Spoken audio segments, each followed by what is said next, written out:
UCC વિધેયક ગૃહમાં રજૂઆત અંગે થઈ શાબ્દિક ટકરાવ 2006 લગ્ન નોંધણી કાયદા મામલે માહોલ ગરમાયો છે। વિધાનસભા સદનમાં હર્ષ સંઘવી અને ગોપાલ ઇટાલિયા સામસામે। ઇટાલિયા ખોટી માહિતી આપતા હોવાના આક્ષેપો વચ્ચે હોબાળો થયો છે। ગોપાલ ઇટાલિયા અને હર્ષ સંઘવી વચ્ચે ઉગ્ર શાબ્દિક ટકરાવ। ઇટાલિયા ગૃહમાં ખોટી માહિતી આપી રહ્યા છે। સંઘવી દ્વારા કહેવામાં આવ્યું તો પુરાવા રજૂ કરે, નહીં તો માફી માંગે તેવું પણ તેમણે ઉમેર્યું।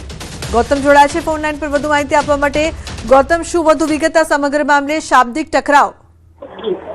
જી બિલકુલ, અત્યારે હાલ વિધાનસભાનું સત્ર જે છે તે ચાલી રહ્યું છે। વિધાનસભાના સત્ર દરમિયાન યુસીસી વિધેયક અંતર્ગત ગૃહમાં રજૂઆત અંગે એક શાબ્દિક ટકરાવ જે છે તે જોવા મળી હતી।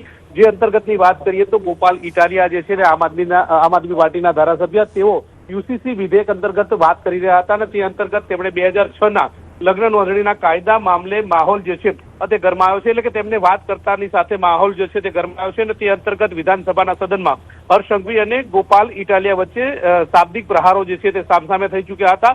જે અંતર્ગત ઇટાલિયા ખોટી માહિતી આપતા હોવાના આક્ષેપો વચ્ચે આ ગૃહની અંદર હોબાળો જે છે તે સર્જાયો હતો। ગોપાલ ઇટાલિયા અને હર્ષ સંઘવી વચ્ચે ઉગ્ર શાબ્દિક ટકરાવ જે છે તે પણ ગૃહની અંદર જોવા મળ્યો હતો।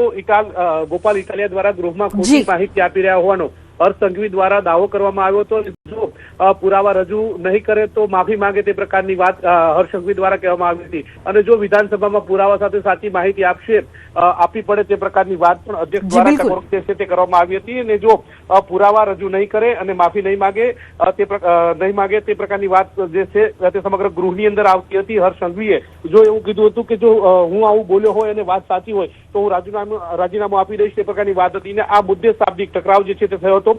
જોકે અધ્યક્ષ દ્વારા સમગ્ર માહિતી મુદ્દે વિધાનસભાની અંદર માહિતી કોઈ પણ રજૂઆત કરતા પહેલા બોલવું પડે તે પ્રકારની વાત કરી હતી। જી બિલકુલ ગૌતમ, આભાર સમગ્ર માહિતી બદલ।